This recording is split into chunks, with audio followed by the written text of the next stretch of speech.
Hello everyone, welcome back to my another video. आप सभी लोगों का पवन क्लासेस प्रयागराज वाला के एक बेहतरीन सी वीडियो में हार्दिक स्वागत है। आज हम बात करेंगे क्लास 12 का एक बहुत इंपॉर्टेंट टॉपिक्स जो फिजिक्स से रिलेटेड होने वाला है। आज हम पढ़ेंगे कूलाम के नियम के बारे में, कूलाम्स लॉ के बारे में। तो आइए हम स्टार्ट करते हैं। कूलाम्स लॉ का जो निगमन करने का होता है, डेरिवेशन करने का होता है, 5 नंबर में आपके बोर्ड एग्जाम में आता है। तो आइए मोस्ट इंपॉर्टेंट टॉपिक्स को हम और आप मिलकर के डिस्कशन करते हैं। देखिए, जो इसका डिस्कशन होता है वो इस प्रकार से होता है। जो कूलाम्स लॉ है क्या होता है, तो देखिए दो आवेश होते हैं Q1 और Q2। इन दोनों के बीच की दूरी जो होती है r होती है। तो हमने यहाँ क्या लिखा, क्या बनाया, इसी को दो लाइन लिख लेते हैं। तो मानेंगे कि माना दो आवेश Q1 एंड Q2 परस्पर r दूरी पर रखे हैं। यह तो हमने क्या किया, बना लिया डायग्राम और उसको लिख दिया। अब होता है कि कूलाम्स ने नियम क्या दिया था, कूलाम का नियम क्या था, अब हम उसको चर्चा करेंगे उसके ऊपर। तो हेडिंग डालिए, मतलब यहाँ पे हमने डालते हैं हेडिंग की तरह नियम, कि कूलाम्स ने अपना नियम क्या दिया था इन तथ्यों के आधार पर। तो आइए हम कूलाम के नियम को लिखते हैं। कूलाम ने बताया कि कूलाम ने क्या बताया कि वह उनका नियम क्या था, वह हम लोग जानने वाले हैं। तो उन्होंने बताया कि दो आवेशों के बीच दो आवेशों के बीच दो आवेशों के बीच लगने वाला वैद्युत बल उन दोनों आवेशों के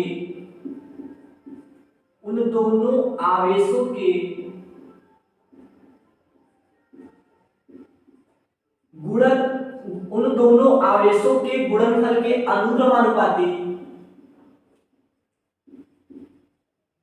उन दोनों आवेशों के गुणनफल के अनुक्रमानुपाती तथा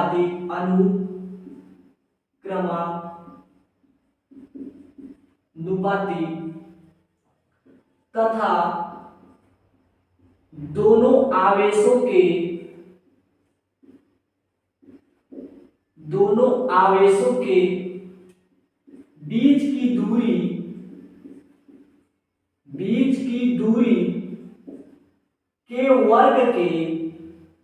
बीच की दूरी के वर्ग के व्युत्क्रमानुपाती होता है।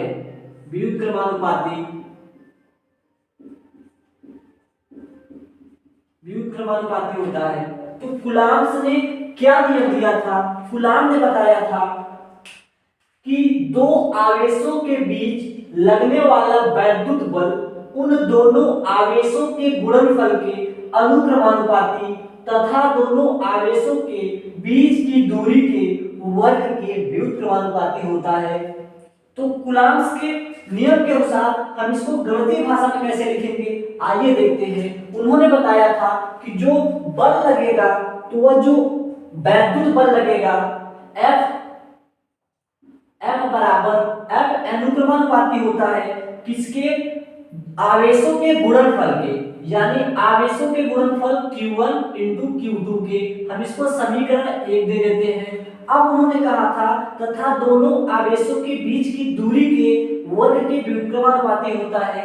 तो जो बल होता है वह बीच के दूरी के वर्ग के व्युत्क्रमानुपाती मतलब वर्ग के बटे आ जाएगा, और वर्ग का मतलब इसका वर्ग कर दिए। यह हो गया हमारा समीकरण नंबर 2। अब हम इस दोनों समीकरण फर्स्ट और सेकंड को सॉल्व करके हम कूलाम्स का नियम का रिजल्ट प्राप्त कर लेंगे। तो यहां से समीकरण 1 व 2 को हल करने पर व 2 को हल करने पर जब हम हल करेंगे तो यहाँ से मिलेगा f अनुक्रमानुपाती q1 q2 बटे नीचे आ जाएगा r स्क्वायर, q1 q2 ऊपर नीचे r स्क्वायर। ठीक है, अब हम यहाँ से f बराबर, अगर अनुक्रमानुपाती का चिन्ह हटा के हम बराबर का चिन्ह लगाएंगे तो एक कांस्टेंट आता है, यहाँ पर कांस्टेंट होता है 1/4 pi epsilon not, 1/4 pi epsilon not, यह यहाँ पे कांस्टेंट आ जाएगा और यहाँ पे q1 q2 divided by r square, जो यह प्राप्त हुआ है यही हमारा कूलॉम्स का नियम होता है। यही क्या होता है, हमारा कूलॉम्स का नियम होता है।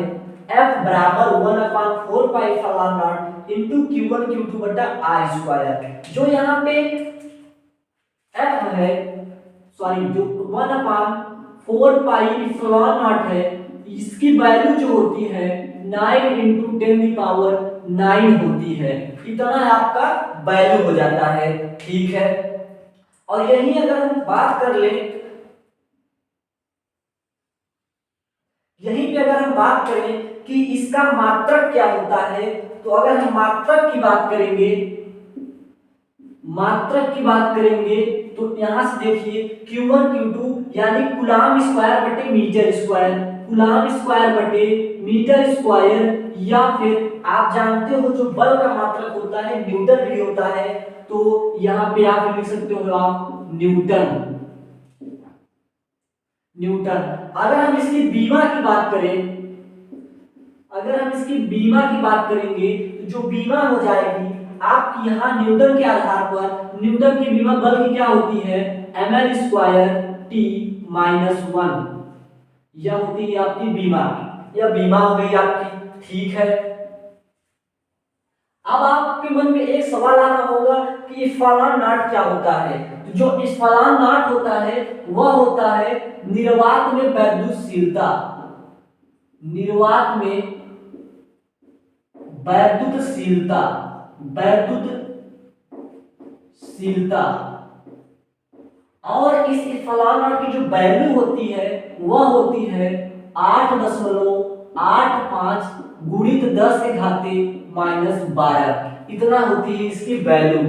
अब हम पूरे इसके बारे में जितना भी पढ़ना था हमने पूरी तरीके से आपको बताया।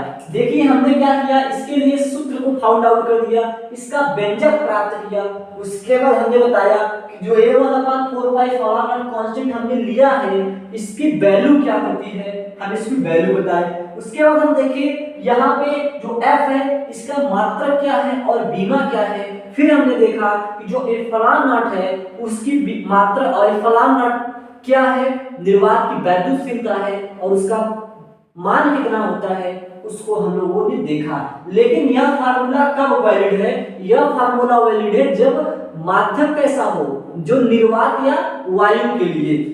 तो यहां आप लिख लोगे आगे, यहां लिखोगे वायु के लिए, वायु के लिए।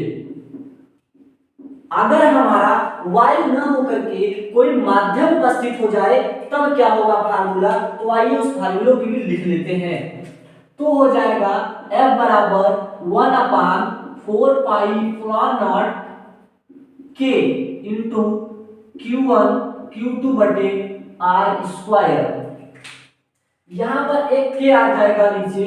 K क्या होता है, जो K होता है वह होता है परावैद्युतांक। K बराबर, जो यहाँ पे आप K यूज कर रहे हो वह क्या होता है, तो जो K होता है वह होता है परावैद्युतांक, परावैद्युतांक माध्यम का। और यह सूत्र कब डिफाइन होता है, माध्यम के लिए, जब कोई माध्यम दिया हो तब उसके लिए। तो इस प्रकार से हमने कूलॉम्स लॉ के बारे में पूरी प्रकार से पूर्ण जानकारी आपको दिया मैंने। तो अब हम मिलते हैं नेक्स्ट वीडियो में नए टॉपिक के साथ, ऐसे ही इंपॉर्टेंट टॉपिक जो आपका इंपॉर्टेंट डेरिवेशन एग्जाम में आने वाले हैं मैं आप लोगों को करा रहा हूं। तो मिलते हैं नेक्स्ट वीडियो में, तब तक के लिए ऑल द बेस्ट, जय हिंद।